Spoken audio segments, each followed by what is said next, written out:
the Honorable Prime Minister of Bhutan, His Excellency Dasho Shering Tobgay, and Nikunj Garg, our Senior Managing Editor. Prime Minister. Vedant, we sit like this? Fine? Yes, please. Okay, thanks. Thank you. Ladies and gentlemen, His Excellency the Prime Minister of Bhutan, a very happy man from the world's happiest country.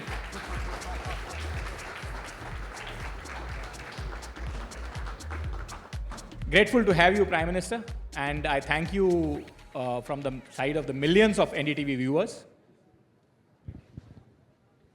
Grateful to have you, Prime Minister. Thank you, Nikunji. As I said, it's not every day that a leader with your kind of background, both educational and experience. His Excellency has actually been a civil servant. He is one of the few first civil servants in the Bhutanese society who crossed over to the political side, had a very successful run, has been the Prime Minister of the country before as well, and this is his second stint as the Prime Minister of Bhutan. Prime Minister, you have a very interesting educational background too.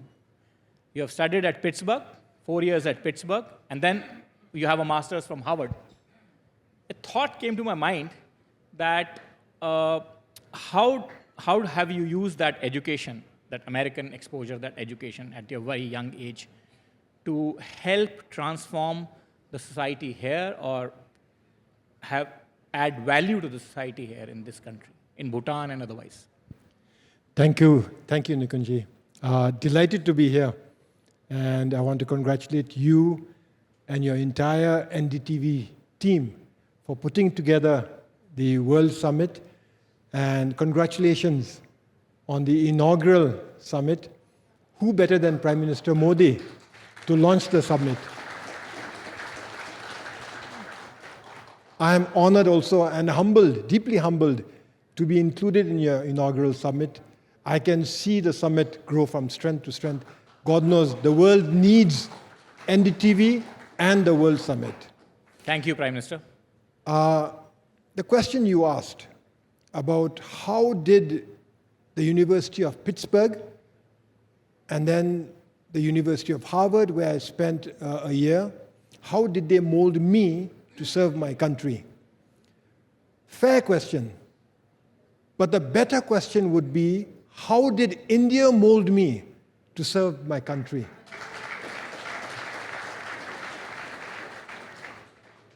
I'll tell you a secret. In fact, my Bhutanese colleagues here also don't know. I was born in India. That's a secret you didn't share with many. 1965, I was born in Kalimpong. My father was serving in Kalimpong when my parents were serving, because I was born there, right?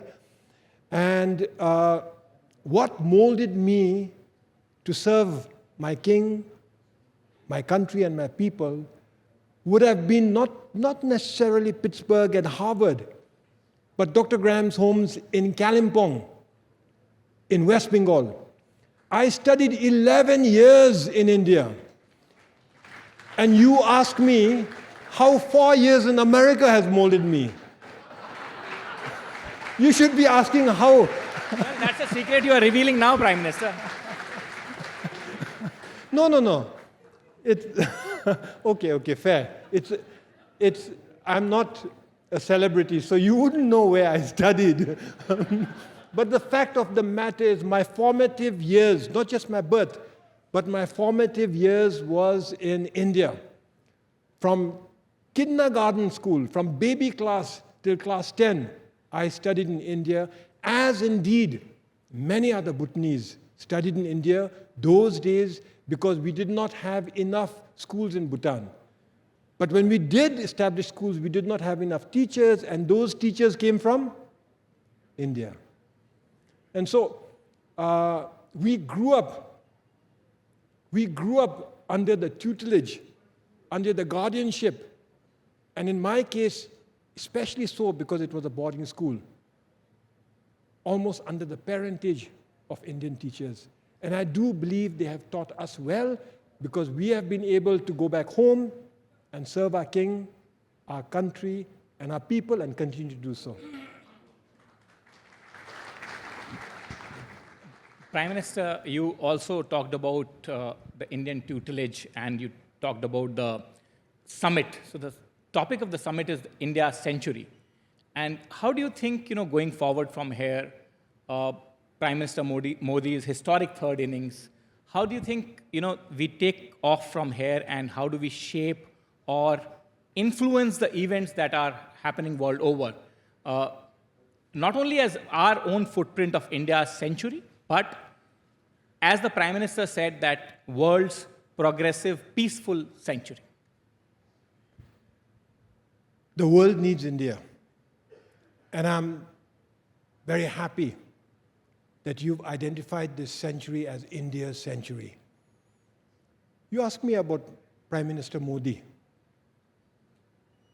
and his historic third term. Why do you call it India's century? For many reasons. India has the largest population now in the world, 1.45 billion. It's growing. It's projected to reach something like 1.6 billion. That's right. India has a booming economy. It's crossed $3 trillion US. It should have crossed $5 trillion US had it not been for COVID.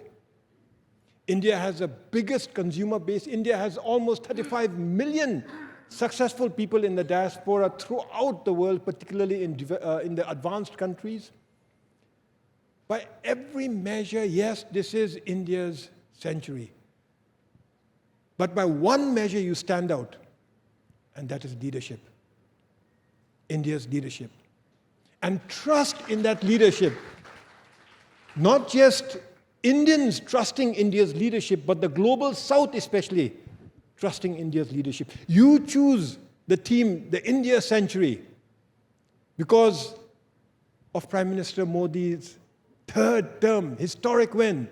Now you know that the last 10 years, the previous 2 terms, will be leveraged as a springboard to take India forward into her century. But the rest of the world too. The global South looks to India for leadership, trusts in India's leadership. As a matter of fact, if there's anybody, any country that can sort out today's problems, it is India. Economic problems.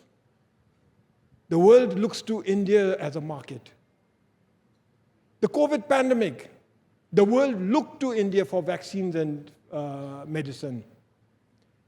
Even Russia and Ukraine. If there's any person who can sort it out, I do believe it is Prime Minister Modi. And therefore, India's century. And the main ingredient of your team, I do believe, is leadership across the board, including your diaspora, but especially that of Prime Minister Modi. And when you talk about the leadership of the Prime Minister, and Prime Minister, of course, has very assiduously championed the causes of Global South on various multilateral platforms, and he has been trying to build that consensus. The world, in a way, also looks towards India to solve some of the very vexed issues right now, some of the vexed issues like wars that the world is facing. You think that India can bring in its diplomatic, cultural heft into play to find solutions to them? Like I mentioned, the global South looks to India's leadership because they trust India's leadership. I mentioned about geopolitics and problems the world is facing, particularly in terms of war, and the effect that has throughout the world. If any country can sort it out, it is India. If any person that can sort out the problems between Russia and Ukraine, it is Prime Minister Modi. So whether it is economic growth, and what? medicine, the world's production house, IT, PM Modi mentioned double AI this morning. Aspirational India, artificial intelligence, even climate change. India is exercising leadership, being a role model for the world. 1.5 billion people in a growing economy. You need energy to fuel that growth. There is going to be pollution. But India is also not shirking her responsibility to fight climate change. Prime Minister Modi has launched a solar alliance that shows its emphasis for renewable energy, not just in India, but getting like-minded countries throughout the world to join an alliance to produce renewable energy. And we are a part of that alliance. So yes, even with climate change. Now, coming back to your home turf, you have just now recently launched the Global Happiness Index 2. How does it differ from the Global Happiness Index 1? And what does this gross happiness index actually mean for people? So very quickly, gross national happiness is a development philosophy. And it was a development philosophy that was envisioned by His Majesty the Fourth King. It is a development philosophy that emphasizes the happiness and well-being of our people as the core purpose for growth. And so gross national happiness recognizes that economic growth is important. There's no doubt about that. But that economic growth must be balanced with social progress, with environmental sustainability, cultural preservation, and good governance. So that is gross national happiness. Even today, many economists, public service leaders, scholars, they are fascinated by the idea. Even today, they feel that it is relevant to them. And so we have measured gross national happiness. That is the GNH index. Yes. So over every 5 years, we measure it. And the purpose is not to measure the happiness of the people. It is to measure the gross national happiness of the country. GNH situation of the country as measured by what people perceive, how people perceive it to be. So we have 9 domains that we measure. Health, education, living standard, environment, governance, then time use, psychological well-being, culture, community. These 9 domains are measured. They're divided into 33 variables, subdivided into 150 questions, and that questionnaire is rolled out in the survey every 5 years. You can imagine how difficult it is to collect the material, analyze the material, and then we come up with an index. For instance, 0.756. So every 5 years, that index has been increasing slightly, indicating that the gross national happiness of the country is increasing slightly. A good trend. But that does not mean that we are the happiest people in the world. You mentioned that something about me being happy, and yes, I am happy, and I'm happy to be here and among friends, and so you see me smile a lot, but we do have our challenges. And we are fortunate to have enlightened kings who have given us a balance between sustainable and equitable economic growth and everything else that matters in life. So what is GNH 2.0 you mentioned? Yes. So GNH is a development philosophy that we continue to implement. We strive to optimize the conditions of gross national happiness. GNH 2.0 is something that I thought of as taking GNH to the next level on 2 fronts. One is economic growth, and the other is urban living. And together, GNH 2.0 is basically an articulation, my description of His Majesty the King's royal vision, which is the Gelufu Mindfulness City. The Gelufu Mindfulness City. Yes, that's another issue that I wanted to talk to you about, the gainfulness, mindness, which the king has recently launched. Not an issue. You want to learn more about the Gelufu Mindfulness City, because I say not an issue because you will benefit from the Gelufu Mindfulness City as much as I will. The Gelufu Mindfulness City is a special administrative region which will have independence in government, in lawmaking, and judiciary independence. The Gelifu Mindfulness City is going to be a city. We call it a city, but it's going to be spread over 2,500 odd square kilometers. It has 2 protected areas, a national park and a wildlife sanctuary. It has rivers that can generate 4,000, 5,000 megawatts of renewable energy. It has forests, it has biological corridors, it's teeming with wildlife. It has paddy fields. It has an old little town. So that whole area is being developed and envisioned by His Majesty the King to provide for our next generation, to take gross national happiness to the next level, where people can live in harmony with other people from all over the world. But also, all these people will live in harmony with our nature and with our biodiversity. This is gross national happiness 2.0. I say it'll benefit you and all of India as much as it'll benefit me and all of Bhutan, because this city has been purposely placed on the border with India, along the border with India, Assam to be precise.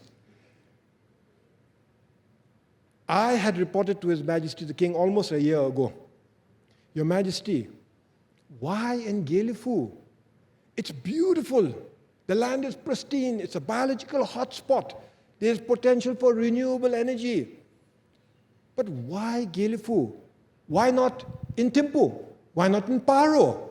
Why not in Pumtang? For those of you who have been to Bhutan, these places already have airports. Paro already has an international airport. Paro has the iconic Taksang, where tourists all over the world converge to visit. Paro has zongs and monasteries and culture and traditional way of life. It has everything. And His Majesty's answer was one word to me: India. Of course, I didn't understand it.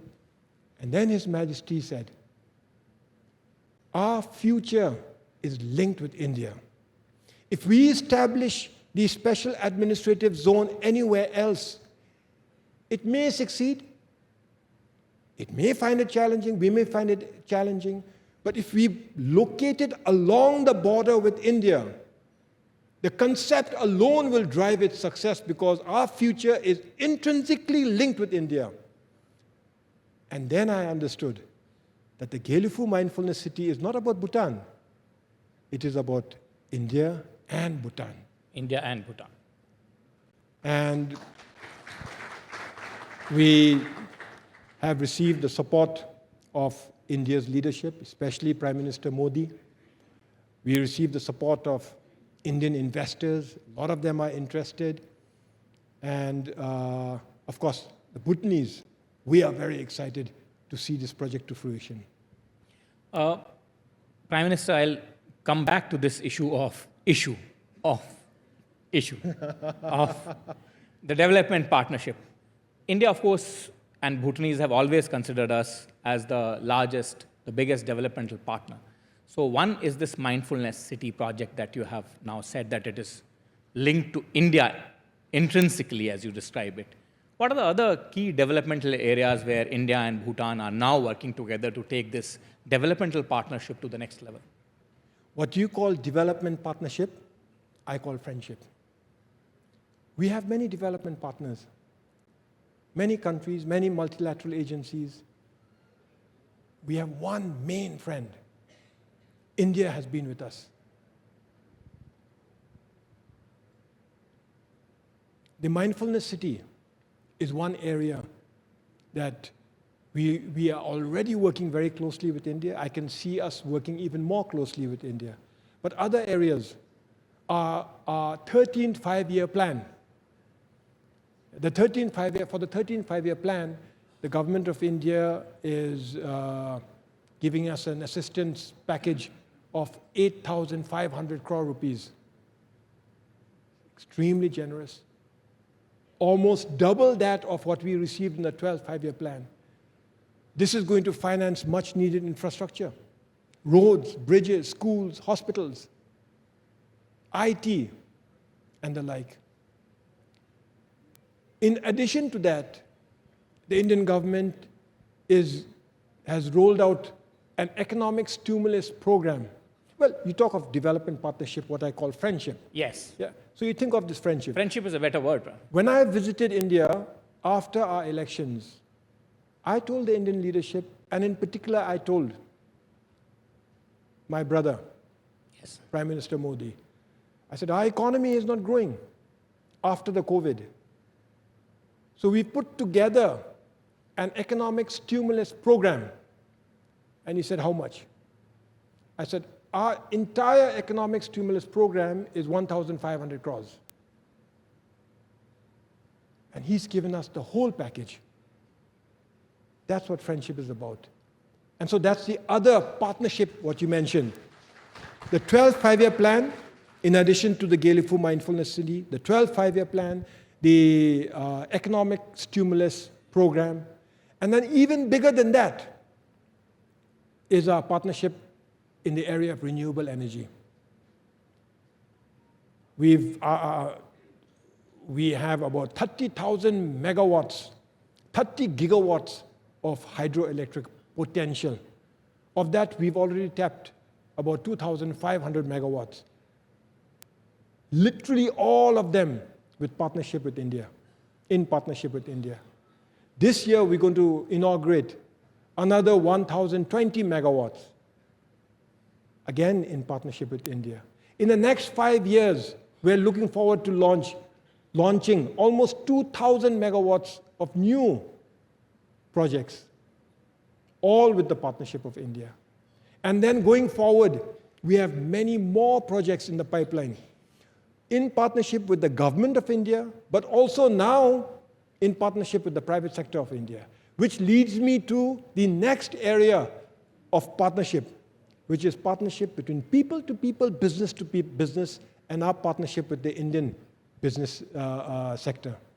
The final partnership area, well, you can't call it final, but final big important partnership area is climate change.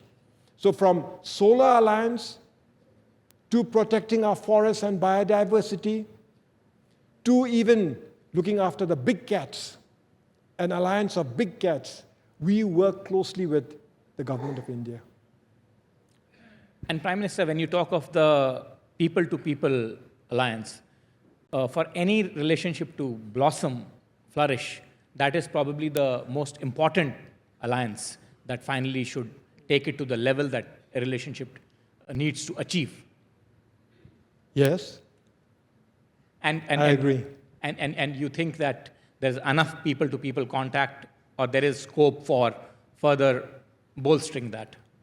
Well, we enjoy some of the best people-to-people contact. Like I said, I was born in India. I spent my first 11 years studying in India. And I've been to India many times. And I am not an outlier.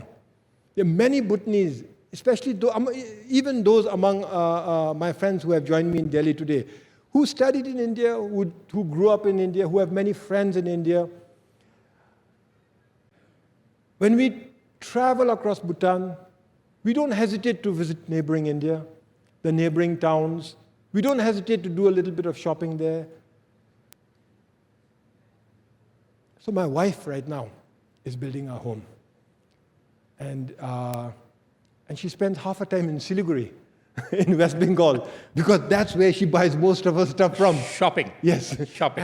And truth be told, she does not really have to go there too often, because she telephones her friends in Siliguri, and her friends are the shopkeepers, and they send up the stuff. So you talk of people-to-people contact. I mean, it is very, very strong. And India is a country of 140 crores. Can't expect every Indian to know about Bhutan. Bhutan is a country of only 750,000 people. You rest assured, from the days of Lord Buddha, we were aware of India. And we reached out to India, those days for pilgrimage and spirituality. Today, we continue to go on many pilgrimages to India, but also now to see our economic grow. And my final question to you, Prime Minister, is that, after this, I'm told you are city hopping and you're going to visit various places. What is it that you have in your mind that you wish to probably focus on, see, watch, the way the city is evolving, the national capital? Well, I looked out from my room and I see this park. It's like a forest. And every time I see it, I'm amazed that in one of the most congested cities of the world, so-called polluted cities of the world, you see a forest in the center of the city. And I can't get enough of this. The greenery, especially in New Delhi, I enjoy seeing this. But what you are referring to is my bus ride that I'm going to go on immediately after this. We are going to go on a bus that's driven by hydrogen fuel. And I'm really, really excited because this is the new, not just the new future, but the new India, to use renewable fuels to even drive transport. And not just to drive transport, but to be the world's leader in this cutting edge of technology. So I know that when I get on this bus, it's just going to be like any other bus. And therein lies the beauty of it. Because hydrogen fuel, not diesel, not petrol, not even electricity, is driving. Hydrogen is what's driving this bus. And the more ordinary it is, the more amazing I am going to feel. What's its link to Bhutan? The less pollution there is in India, the less pollution we have to endure. Because most of our air, in fact all of it, comes through India, from the Indian subcontinent into Bhutan. And yes, we do bear the brunt of not just climate change, but also of pollution. And I am in a hurry to see India become an advanced nation.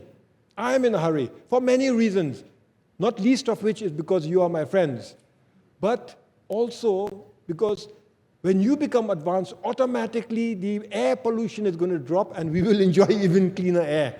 And so the bus ride is going to be highly symbolic for me on that front, but equally important, we hope to be able to manufacture green, renewable hydrogen for India using our hydropower energy, using green electricity from our hydropower. So no matter how you look at it, this may be India's century, but you can't avoid us. We are in it together. We are in this ride together. Thank you very much, Your Excellency. Thank you very much for sparing the time. And again, thanks a lot from the millions of NDTV viewers. Thank you. Thank you very much. Thank you, thank you. Thank you, everybody. Thank you.